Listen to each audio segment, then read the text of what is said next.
C'est ces paroles. Hein. Vous savez comment c'est chez nous, il faut qu'ils deviennent musulmans. Il ne faut jamais qu'ils deviennent. On ne devient pas musulman parce qu'on vient ici devant l'imam, on dit la ilaha illallah, on devient musulman. Non, Allah subhanahu wa ta'ala. Donc Allah subhanahu wa ta'ala, il nous dit, il n'y a aucune contrainte. Vraiment, vous ne pouvez nous, on ne contraint personne. Ça, il faut bien que ça rentre dans la tête des gens, ceux qui disent que l'islam... Laisse-les écouter la parole d'Allah. Et le Rasul sallallahu alayhi wa sallam, savez ce qu'il disait? Il disait, nous, notre quête, c'est quoi? C'est notre quête de spiritualité, de cheminons vers Allah subhanahu wa ta'ala. Nous, notre quête, c'est quoi? C'est notre quête de spiritualité, de cheminons vers Allah subhanahu wa ta'ala. Qu'est-ce qu'il dit? La ikraha fi ddin.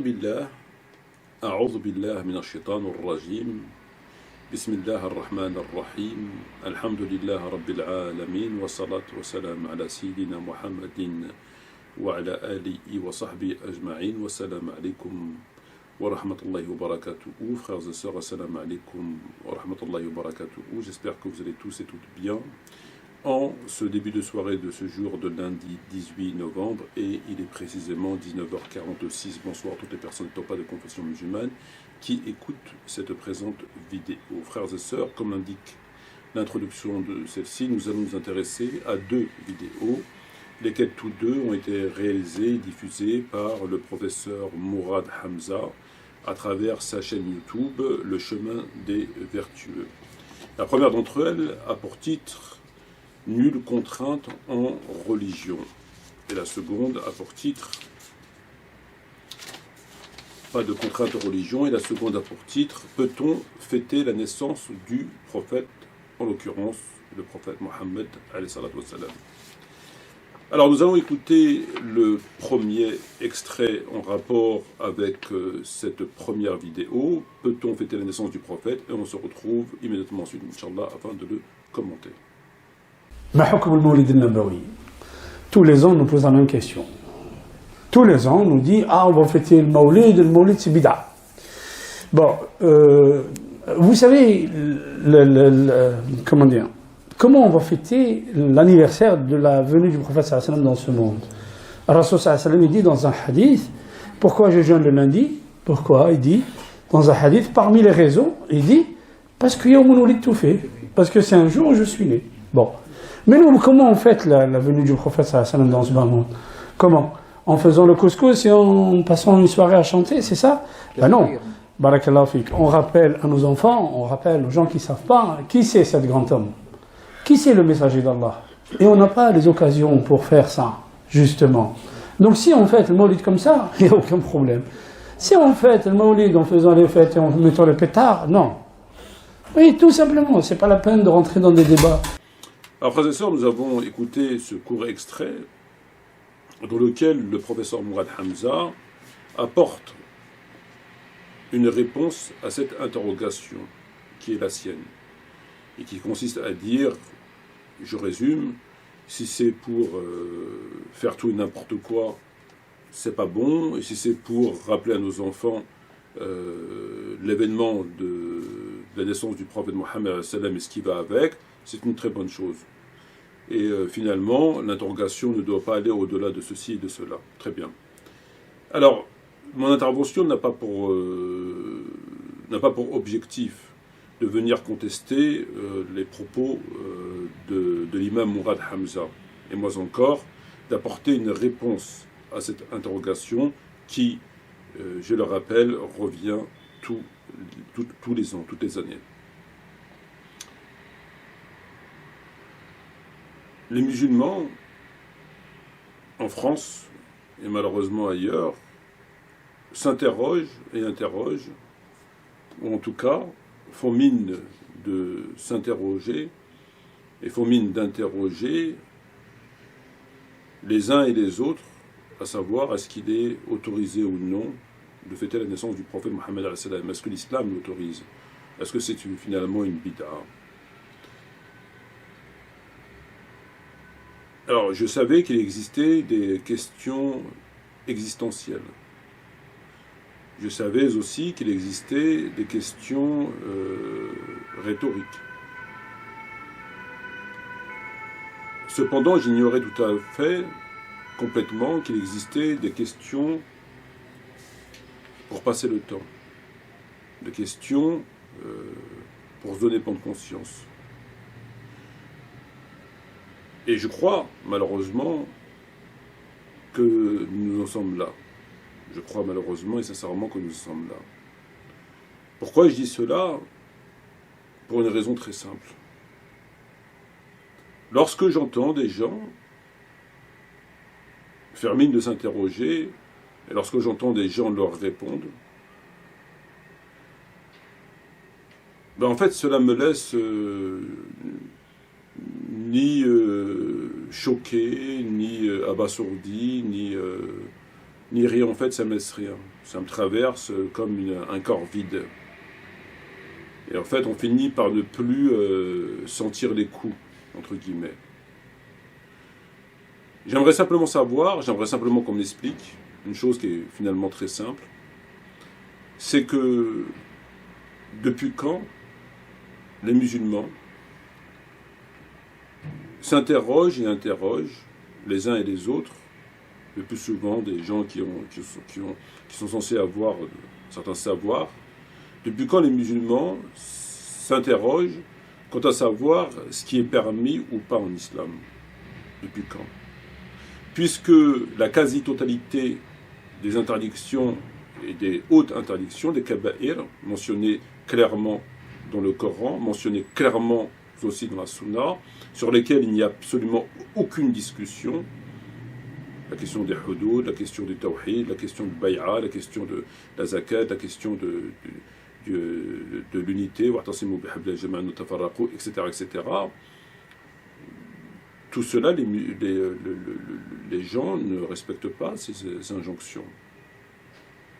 C'est clairement interdit ou c'est clairement obligatoire. Pourtant, non seulement on ne s'interroge pas, mais plus grave, c'est que il me semble que ça n'existe même pas dans la tête des uns et des autres. J'ai jamais entendu, moi, un imam, un prédicateur, un youtubeur, appelez-les comme vous voulez, finalement, s'insurger quant à savoir pourquoi que les hudud ou autre chose ne sont pas respectés, ou leur importance, ou qu'est-ce qu'on encourt le jour des comptes, conformément à tel ou tel ayah. Jamais.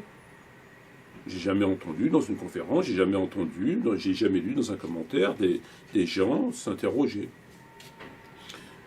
Donc c'est quand même assez spécial, et c'est le moins qu'on puisse dire. C'est que on les évoque pas, on s'intéresse pas, on les piétine dans la joie et la bonne humeur. Et c'est des choses qui sont quand même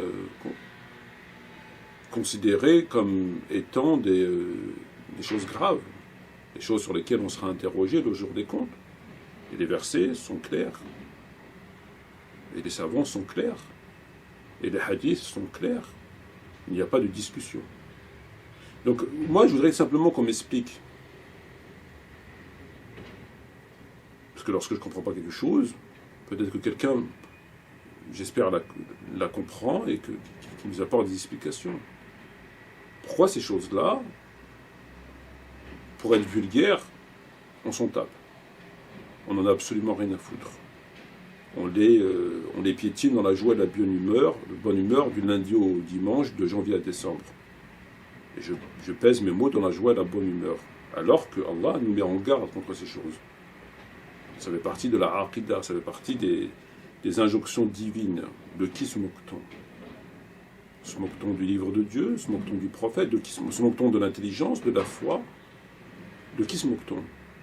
Donc comment des gens qui n'en ont absolument rien à foutre, et c'est le cas de le dire, des hautes obligations, des hautes interdictions mentionnées noir sur blanc dans le livre de Dieu, et sur lesquelles Allah a pris un engagement, comment ces mêmes personnes viennent s'interroger et interroger de savoir est-ce qu'il est licite de célébrer la naissance du prophète?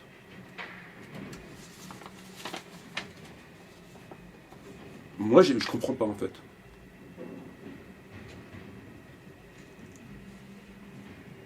En général, quand on interroge,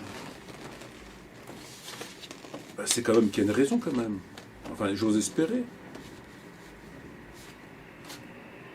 Je viens te poser une question, est-ce que c'est haram ou est-ce que c'est bid'a de faire telle chose? C'est que quand même... Enfin, j'arrive pas à comprendre. Voilà où on en est. Donc la réponse à cette question finalement, c'est quoi? C'est fais ce que tu veux. Termine le boulot. Termine ton chef-d'œuvre.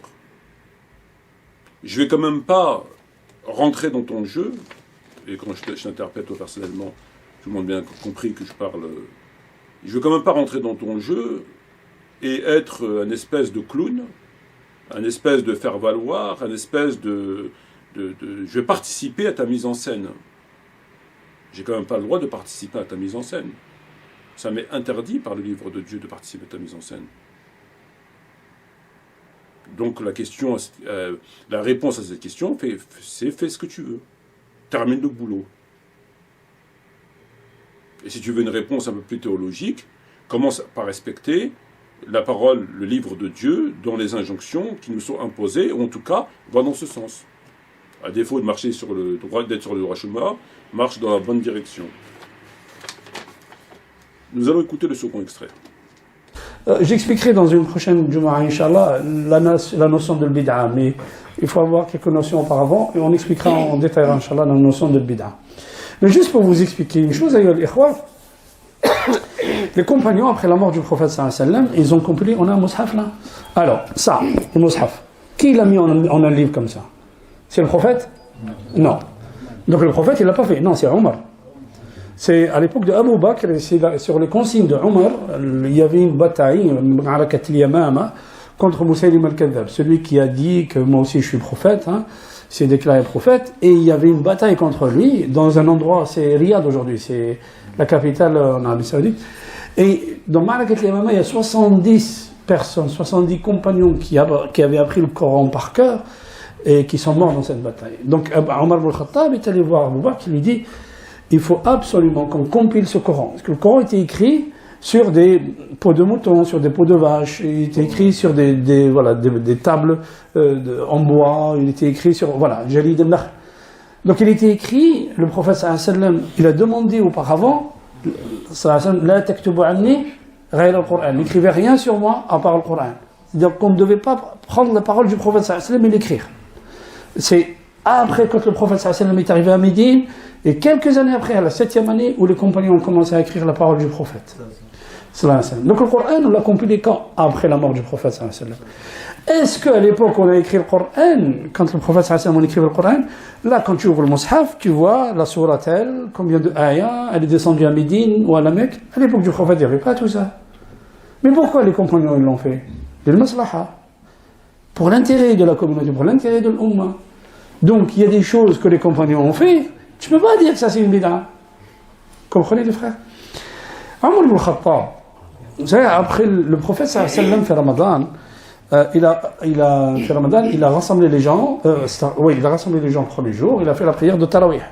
Deuxième jour, il a fait la prière de Tarawih. Et troisième jour, il n'est pas sorti, le prophète sallallahu alayhi wa sallam. Et on l'a attendu et il n'est pas sorti. Et qu'est-ce qu'il a dit quand il est sorti? Il a dit: j'ai peur que vous croyez, que vous pensez que c'est une obligation, et si ça devient une obligation pour vous, vous ne pourrez pas. Donc le prophète, il n'est pas sorti, et les compagnons, depuis cette date-là, ils venaient à la mosquée, et chacun, il faisait la prière tout seul. Et cette tradition est restée, jusqu'à l'époque de Omar. Et Omar al-Khattab, il voyait les gens, donc un à gauche, un à droite, dans la mosquée, chacun qui récitait le Coran tout seul, et qui faisait sa prière tout seul. Omar al-Khattab, il a ramené, il y en a qui disent Tamim Dari, il y en a qui disent Ubay ibn Ka'b. Il a ramené Ubay ibn Ka'b, qui était un grand compagnon, qui connaissait le Coran, et qui avait une bonne élocution, et qui savait réciter le Coran. Et il l'a mis imam, il a mis les gens derrière lui. Et subhanallah, on lui a dit, c'est une bid'a, ya imam al-mu'minin, qala ni'ma al-bid'a hiya. Voilà. Alors l'imam Shafi'i, il dit, la bid'a, elle a elle répond aux 5 gradations de règles. Alors dans ce second extrait, puisque nous sommes, à travers la question de célébrer la naissance du prophète, cette question est souvent associée à la question de la bid'a. Parce que la question est-ce qu'on peut célébrer la naissance du prophète ou pas, c'est souvent associé à la bid'a. Est-ce que c'est une bid'a ou pas? Est-ce que d'autres l'ont fait ou est-ce que c'est quelque chose de nouveau? Et lorsque le terme bid'a vient dans une conversation, le plus souvent, le terme tarawih n'est pas loin. Puisque les tarawih sont utilisés afin de venir corroborer une théorie selon laquelle il y a des bonnes innovations. Preuve en est at-tarawih. Donc en général, lorsqu'on parle de ce genre de sujet, les tarawih ne sont pas loin. Et donc, Mourad Hamza évoque dans cette vidéo, comme nous l'avons entendu, at-tarawih. Et nous explique très rapidement ce que c'est at-tarawih. Il nous donne un certain nombre d'éléments, de réponses sur cette question. Le premier d'entre eux consiste à faire état de la conversation entre Abu Bakr et Omar ibn Khattab radiyallahu anhuma concernant un certain nombre de compagnons qui ont été tués et lesquels connaissaient par cœur le Coran. Omar interpellant Abu Bakr, lui proposant de compiler le Coran, chose qui n'avait pas été faite à l'époque du prophète, et après. Et après, c'est-à-dire durant la période du prophète jusqu'à cet événement-là. Ce à quoi rétorque Abu Bakr: comment pourrais-je faire une chose que le prophète n'a pas faite? Comment pourrais-je faire une chose que le prophète n'a pas faite? Omar le convainc de compiler le Coran. Et le Coran fut une première fois compilé. Ici, ils vont faire intervenir le terme bid'a pour venir conforter qu'il existe des bonnes innovations. Il existe des bonnes innovations à travers Tarawih, puisque c'est Omar qui l'a fait, donc c'est une bonne innovation. Il existe une bonne innovation à travers le fait que la compilation du Coran n'a pas de précédent, ce n'est pas le prophète qui l'a faite, elle n'a pas de précédent, et en ce sens, c'est une innovation louable. Mahmouda. Elle n'a pas de précédent. Et donc cet acte a pour vocation de venir corroborer la question de la bonne innovation et indirectement, par ricochet, la question de Tarawih. Très bien. Alors, lorsque, frères et sœurs, on analyse ce passage, cette conversation, on se rend compte, à travers deux éléments, que ce passage, ce fait historique, vient conforter l'idée selon laquelle il n'y a pas de bonnes innovations. Deux éléments. Le premier élément, qui est tout à fait intéressant, est que lorsque Omar propose de compiler le Coran, Abu Bakr s'exclame ainsi: comment pourrais-je faire une chose que le prophète n'a pas faite? Là, c'est très intéressant. Comment peut-on faire une chose que le prophète n'a pas faite? Peut-on faire une chose que le prophète n'a pas faite? Ou, comme le dit Abu Bakr, comment pourrais-je faire? On ne peut pas faire une chose que le prophète n'a pas faite. Question dans un sens ou question dans l'autre. C'est une interrogation qui a tout son sens et qu'il faut mettre en parallèle avec le Tarawih, comme nous allons le voir. Sauf que Omar avait raison. Et que ici, c'est certes une innovation, en ce sens où elle n'a pas de précédent. Cependant, c'est une innovation dans le sens linguistique du terme, l'orawiya. Pourquoi linguistique du terme et non théologique comme Tarawih? Puisque l'un fait référence à un acte matériel et l'autre fait état à une pratique. Un fait état au profane et l'autre fait état au sacré. La prière, Tarawih ou toute autre prière, est du domaine sacré. De surcroît réservé à Allah et à son prophète. Seuls Allah et son prophète peuvent inventer, codifier et imposer une prière. Une prière, un jeûne ou un acte d'adoration quelconque. Je pense que tout le monde est d'accord avec ça. Donc un être humain peut venir l'imposer. Il peut se l'imposer à lui-même si ça le chante, mais il ne peut pas venir l'imposer aux autres, si le prophète ne l'a pas fait, dans le domaine du sacré. Or, il se trouve que par rapport à la compilation du Coran, nous sommes, en ce sens, face à une innovation, puisqu'elle n'a pas de précédent, et innovation en termes linguistiques, puisqu'elle touche un élément matériel. Ce n'est pas la prière, il s'agit simplement de regrouper des feuillets, du papier. À l'époque, ils écrivaient sur un certain nombre de supports, et de faire une compilation. Est-ce qu'on est dans le domaine de la prière, du ramadan, ou une chose que le prophète a imposée, codifiée, etc. En aucun cas. Donc, ces deux éléments tendent à aller au sens de... il n'y a pas d'innovation louable dans le terme du sacré. Ça ne vient pas, en tout cas, conforter ce que Mourad Hamza tend à vouloir conforter à travers sa démonstration. Premier point. Le deuxième des points, il nous dit le prophète Mohammed a fait tarawih. Et ce sont ces mots. Le prophète a fait tarawih. Lorsque j'entends ça, lorsque j'entends quelqu'un me dire que le prophète a fait tarawih, c'est comme si quelqu'un me disait le prophète a fait du vélo. Ou le prophète a fait du ski. C'est exactement la même chose. Pourquoi ? At-tarawih, le terme at-tarawih, n'existait pas à l'époque du prophète. Il n'existait pas à l'époque d'Abu Bakr. Donc comment le prophète pouvait-il faire une prière qui avait un nom qui n'existait pas? Cette prière n'existait pas, ce nom n'existait pas. Donc le prophète ne peut pas faire une prière qui supporte ce nom qui n'a pas existé à son époque. Donc le prophète, en aucun cas, n'a pu faire une prière qui s'appelle Tarawih, qui n'existait pas. Premier point. Deuxième des points, on va nous dire, oui, mais elle n'avait pas de nom, mais c'était Tarawih quand même. D'accord, elle n'avait pas de nom, mais c'était Tarawih quand même, mais il ne faut pas dire Tarawih. Parce que Tarawih renvoie à une chose que Omar a faite, et qu'il a codifié Omar, et qui se déroule comme on va l'expliquer. Donc il ne faut pas... C'est un abus de langage, et c'est le moins qu'on puisse dire. Alors, il nous dit que le prophète a prié 3 jours avec ses compagnons, et que le prophète a fait Tarawih. Très bien. La différence... Ils essayent en fait de faire des espèces d'amalgames, c'est quand même incroyable, c'est plus des raccourcis. Comme l'a fait Uthman al-Khamisi, il dit Tarawih wa qiyam al-lil nafs al-shay. La prière de Tarawih et Qiyam al-lil, il dit c'est pareil. Non, c'est pas pareil. Tarawih, c'est le fait de se regrouper dans la mosquée durant le ramadan et de faire cette prière. Qiyam al-lil, c'est le fait de se regrouper, de ne pas se regrouper, en tout cas de faire la prière chez soi, de faire de la veille nocturne. Qiyam al-lil, veille nocturne. Veille nocturne, c'est pas Tarawih. C'est tu peux prier, tu peux lire le Coran, tu peux faire le dhikr, dua, etc. Ce sont deux choses différentes. Alors que Tarawih, c'est Tarawih. Donc c'est pas nafs al-shay. Ça n'a rien à voir. Il nous dit que le prophète a prié 3 jours avec ses compagnons. Suite à quoi il est sorti, il a dit « J'ai craint que ça devienne une obligation ». Nous savons que c'est faux.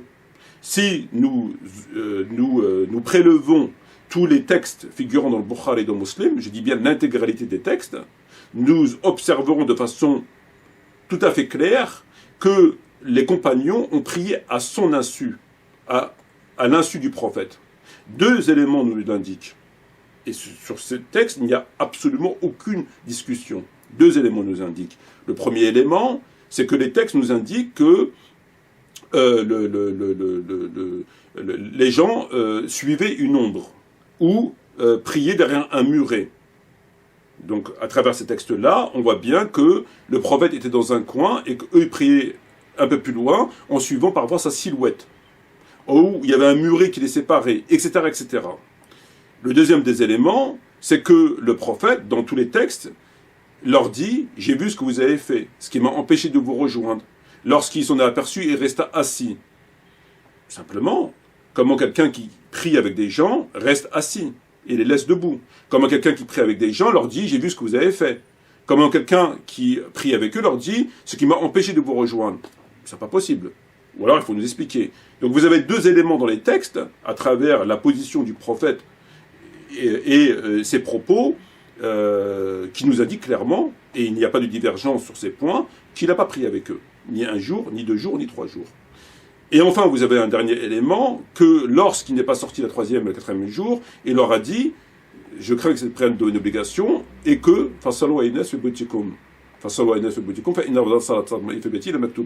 donc, priez dorénavant, priez chez vous, car la meilleure prière pour un homme est celle qui est faite chez lui, mis à part la prière obligatoire. Et ce texte, ce hadith, est intégral. Il a pris un hadith qui est amputé. Enfin, il a pris. Il ne fait que répéter. Donc c'est un hadith qui est amputé. Ils ont bâti un ijtihad sur un hadith qui est amputé qui dit « Ce qui m'a empêché de vous rejoindre. » Ce qui m'a empêché de vous rejoindre. Et ils sont arrêtés là, car je crains que c'est une obligation pour eux, ils sont arrêtés là pour dire « Voilà, le prophète ne l'a pas interdit, etc. etc. » Or, ce hadith n'est pas complet. Puisque nous savons que le prophète a dit ensuite à travers le hadith complet et la chronologie des événements. Suite à quoi les compagnons ont arrêté jusqu'au califat de Omar ibn Khattab. Donc, les propos qu'il tient sont tout à fait inexacts. Lorsqu'on entend dire que le prophète a fait tarawih, je veux dire, ça se passe de commentaires. Lorsqu'on prend un hadith qui est amputé et qu'on bâtit un ijtihad dessus, ça se passe de commentaires. Lorsqu'on dit que le prophète a prié avec ses compagnons 3 jours, alors que les textes indiquent clairement que c'est pas possible, ça se passe de commentaires.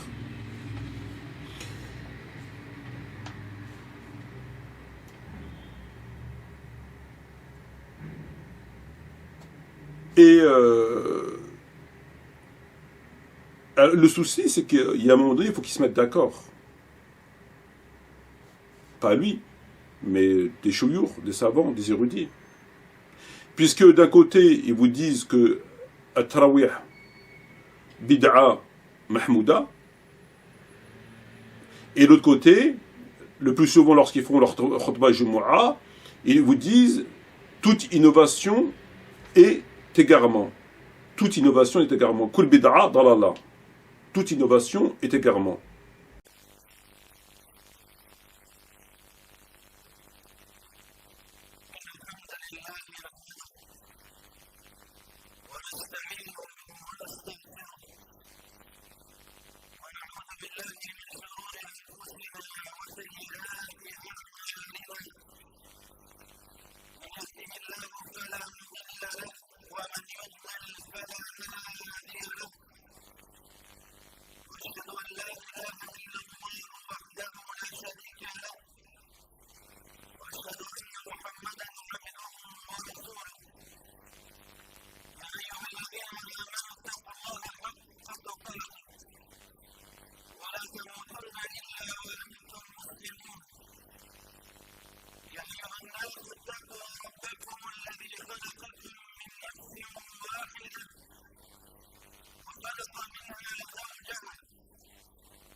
وقد قال نبينا صلى الله عليه وسلم معلنا في خطبته كل بدعة ضلالة.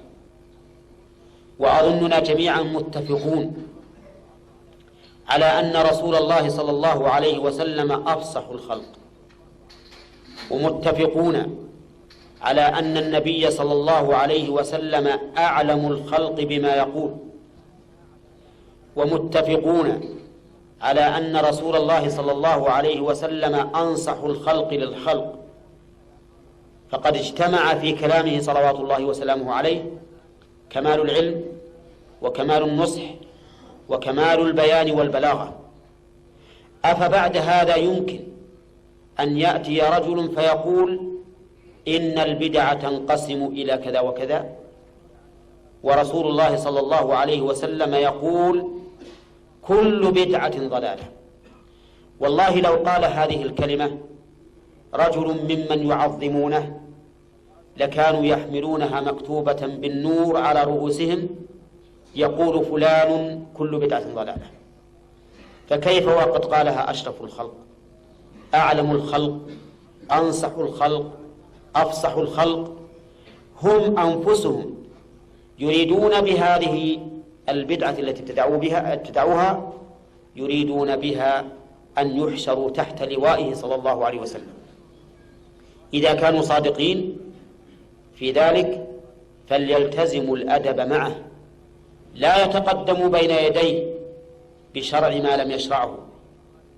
إن أي بدعة يحدثها الإنسان يتقرب بها إلى الله معناها الطعن في بيان رسول الله صلى الله عليه وسلم.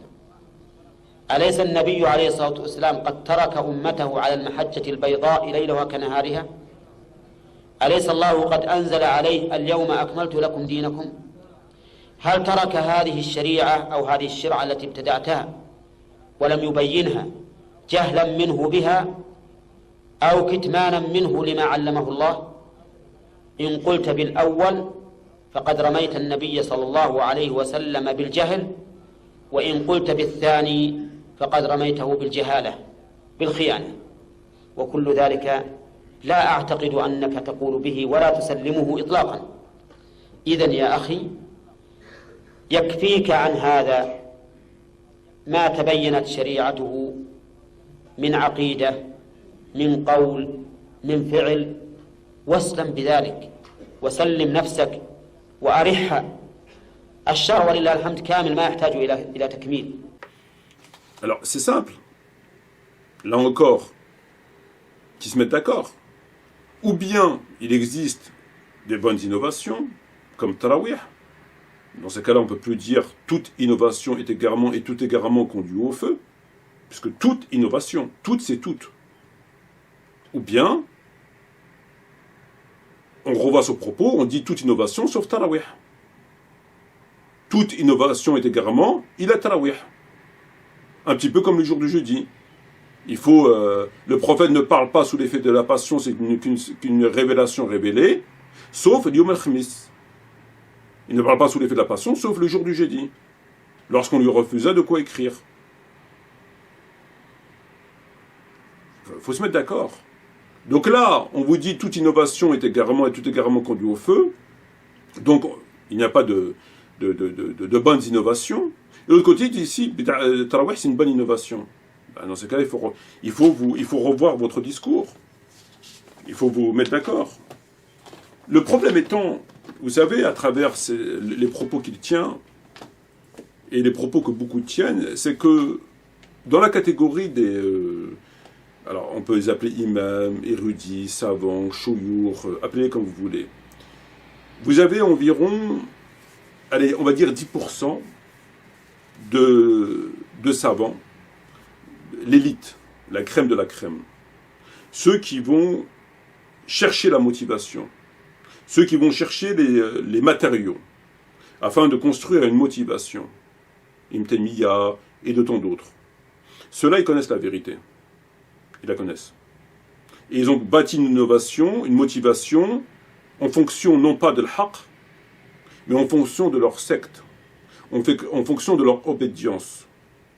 Et comme ils sont de cette obédience, ils ne peuvent pas, et c'est pas pensable, de venir condamner Tarawih comme elle aurait dû l'être.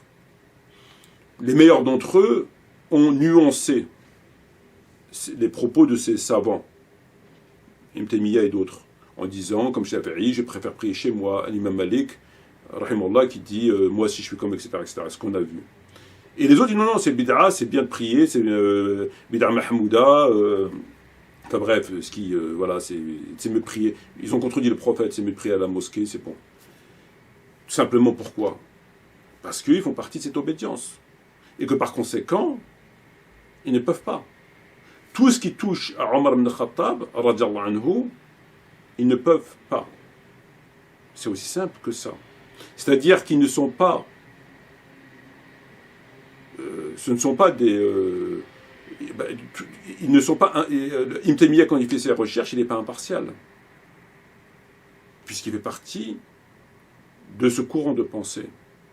N'importe qui soit savant, qui soit juge, qui soit ce que vous voulez, dès lors qu'il a un parti pris, vous prenez un savant chiite, et que s'il voit des textes chez lui qui viendraient remettre en question sa doctrine, il va les rejeter, il va les minimiser, il va mais il ne va pas les prendre.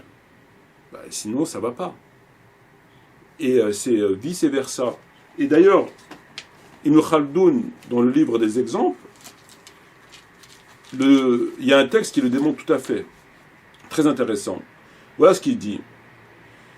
D'abord, le fait de prendre parti pour une opinion ou une doctrine. Lorsque l'âme observe la neutralité, à l'égard d'une information, elle examine avec toute attention nécessaire, afin d'y discerner le vrai du faux. Si au contraire, elle est nourrie d'un préjugé en faveur de telle opinion ou telle croyance, elle accepte d'emblée tout ce qui va dans son sens, et son inclinaison et sa partialité agissant comme un voile sur son œil intérieur, empêchant de procéder à un examen critique. C'est ainsi qu'elle est amenée à accepter les récits mensongers et de les transmettre. C'est exactement ça. À travers ce livre, As-Sunnah, de l'imam Marwazi, il y a un texte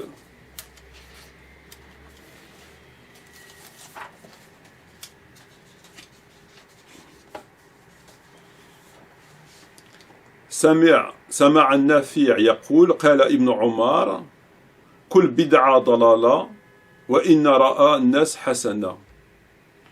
Toute innovation est égarement, même si les gens la voient comme une chose positive, hasana. Al-i'tisam de qui? Shatibi.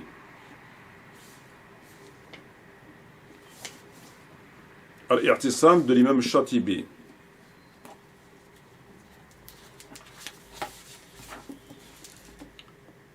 سمعت مالك يقول من ابتدع في الإسلام بدعة يرى حسنة فقد زعم إن محمد عليه الصلاة والسلام خان الرسالة.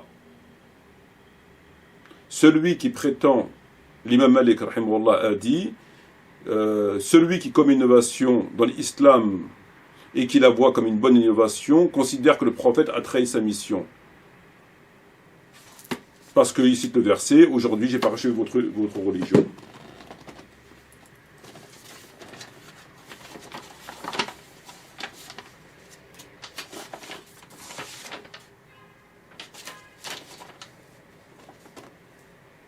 Donc il y a un moment donné,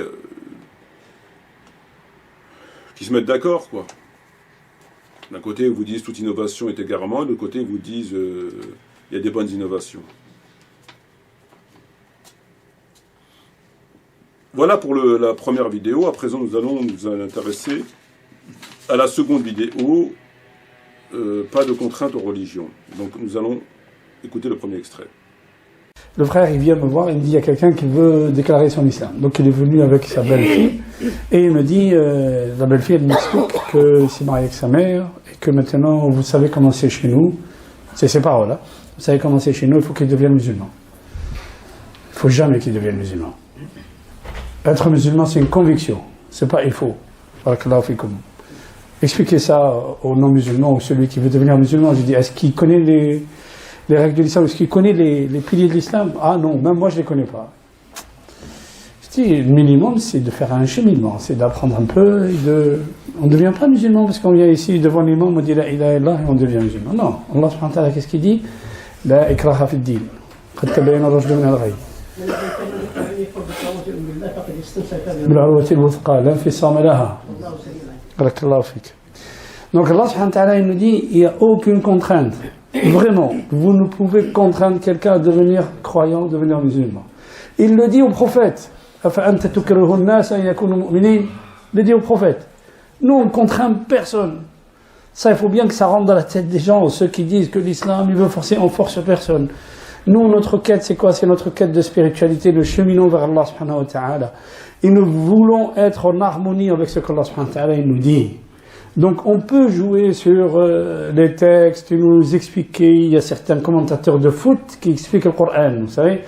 Donc si tu veux expliquer le Coran, il faut que tu lises un petit peu de Qarashwa al-Arabiyat, tu apprends un petit peu l'arabe et tu apprends un petit peu le Nusus, que tu apprennes un petit peu l'usul, les fondements de jurisprudence, que tu apprennes un petit peu le Maqasid, et après tu viens nous expliquer le Coran. Mais si tu as commenté les matchs de football et puis maintenant tu commences à nous expliquer le Coran, il y a un problème les frères, vraiment il y a un problème. Sinon, n'importe qui va nous dire n'importe quoi. Alors, dans cette vidéo, donc pas de contrainte en religion, l'ikraha fid-din, on l'a souvent entendu sur les réseaux sociaux, sur YouTube notamment, surtout, à travers un certain nombre de prétendus prédicateurs, nous expliquer que l'ikraha fid-din, il n'y a pas de contrainte en religion, au sens absolu du terme, au sens strict du terme, l'ikraha fid-din. En d'autres termes, chacun fait ce qu'il veut, chacun fait comme il sent. Et il faut croire que les propos de l'imam Mourad Hamza vont de son sens. Puisqu'il dit, je cite, un frère veut déclarer son islam, être musulman c'est une conviction, nulle contrainte. Allah dit, il n'y a aucune contrainte, croyant musulman, vous ne pouvez pas contraindre. Est-ce à toi de contraindre? Nous on contraint personne, on force personne, mais nous on contraint personne, on force personne. Alors, la ikraha fid-din, il n'y a pas de contrainte en islam. Le but de cette vidéo, c'est pas de faire une étude. C'est simplement de réfuter cette position et ces propos que l'on entend un peu trop souvent. Et à travers notamment le Coran. Alors, s'il n'y a pas de contrainte en islam, la ikraha fid-din, si je vous cite des hadiths, pas vous, mais beaucoup d'entre eux diront c'est un hadithiste. Regardez, Dieu dit dans le Coran, lui il met des hadiths. Donc c'est le hadith qui décide, etc., etc. Ce fameux discours coraniste. Puisque la ayah elle est claire, la ikraha fid-din. Alors si la ikraha fid-din, nulle contrainte aux religions, qui peut m'expliquer ce verset? قاتلوا الذي لا يؤمن بالله ولا باليوم الآخر ولا يحرم ما حرم الله والرسول ولا يدين دين حق من الذي أوتوا الكتاب حتى يعطوا جزية عن يد وهم صغيرون. 9-29. Et combattez ceux qui ne croient pas en Dieu aujourd'hui, qui n'interdisent pas ce que Dieu a interdit, jusqu'à ce qu'ils paient la jizya wa hum saghirun. S'il n'y a pas de contrainte en islam, dans ces cas-là, pourquoi combattre ces gens et leur imposer de payer la jizya parmi les gens du livre? C'est un traitement de faveur. Puisque les polythéistes, par exemple, n'ont pas droit à ce traitement de faveur. S'ils sont polythéistes, ils n'ont pas le droit à la jizya. Donc s'il n'y a pas de contrainte, pourquoi ce verset? Puisqu'il n'y a pas de contrainte. Comme il a dit, moi, Hamza, nulle contrainte, chacun fait ce qu'il veut. Nous, on contraint personne, on force personne.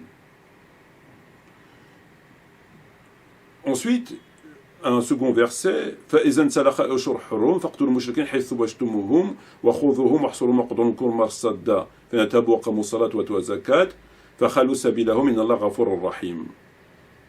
Lorsque les mois sacrés passent, combattez les polythéistes où que vous les trouviez. Et s'ils فَإِنْ تَابُوا وَأَقَامُوا الصَّلَاةَ وَآتَوُا الزَّكَاةَ فَخَلُّوا سَبِيلَهُمْ ou فَإِخْوَانَكُمْ فِي الدِّينِ. Donc s'il n'y a pas de contrainte, pourquoi combattre les polythéistes et les gens jusqu'à ce qu'ils s'acquittent de la prière et qu'ils payent la zakat? فَإِنْ تَابُوا وَأَقَامُوا الصَّلَاةَ وَآتَوُا الزَّكَاةَ فَخَلُّوا سَبِيلَهُمْ إِنَّ اللَّهَ غَفُورٌ رَحِيمٌ. Parce qu'il n'y a pas de contrainte. Autre verset. قُلْ لِلْمُخَلِّفِينَ مِنَ الْأَعْرَابِ سَتَدْعُونَ إِلَىٰ قَوْمٍ بَأْسٍ شَدِيدٍ تُقَاتِلُوهُمْ أَوْ يُسْلِمُونَ فَإِنْ تُطِيعُوا يُؤْتِكُمْ اللَّهُ أَجْرًا حَسَنًا وَلَا تَتَوَلَّوْا كَمَا تَوَلَّوْا مِنْ قَبْلُ يَعِظُكُمْ عَذَابًا أَلِيمًا. قُلْ لِلْمُخَلِّفِينَ مِنَ الْأَعْرَابِ. Dit à ceux qui sont restés en arrière parmi les Bédouins, ستدعون إلى قوم أو لباس شديد تقاتلونهم أو يسلمون. تقاتلونهم أو يسلمون. Vous les combattrez à moins qu'ils ne s'islamisent. C'est une ayah. قل المخلفين من الأعراب ستدعون إلى قوم أو لباس شديد تقاتلونهم أو يسلمون. أو يسلمون.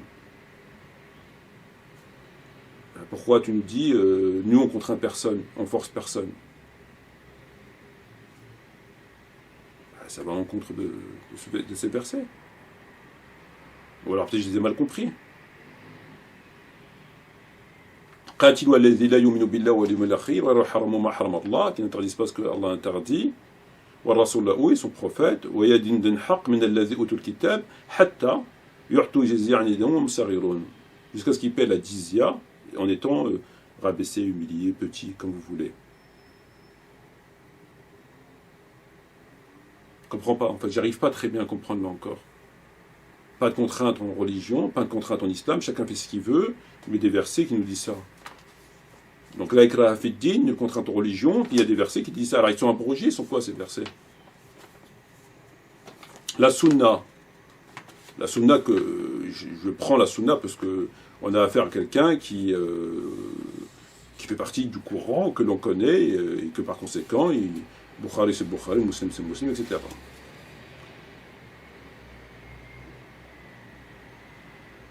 أمرت أن نقتل الناس حتى يقولوا لا إله إلا الله وأني محمد رسول الله ويقيموا الصلاة ويؤتوا الزكاة. أمرت أن نقتل الناس. رواه الإمام البخاري ومسلم صحيح.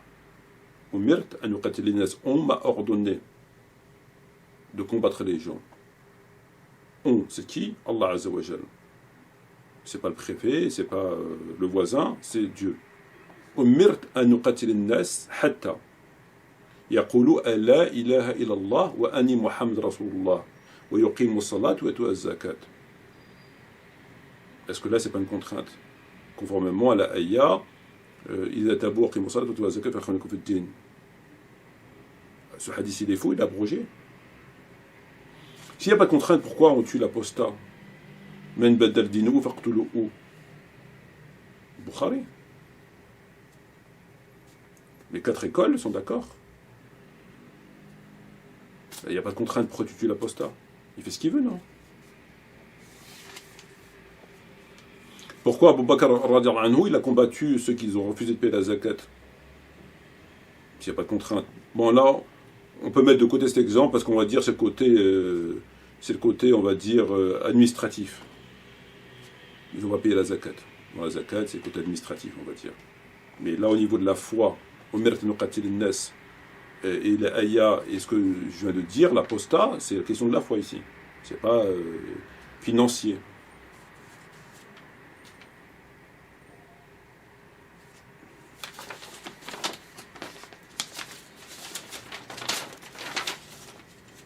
Naissance du prophète Mohammed 624, combat de Badr. Première victoire des musulmans sur les idolâtres. 630, prise de la Mecque. 632, mort du prophète Mohammed 635, prise de Damas. 637, prise de Jérusalem. Conquête de la Mésopotamie. 649, débarquement à Chypre. 663, incursion arabe en Asie mineure. 704, raid musulman contre la Sicile. 711, prise de Cordoue et de Tolède. 732, bataille de Poitiers, défaite de Abdurrahman ibn Abdullah par Charles Martel.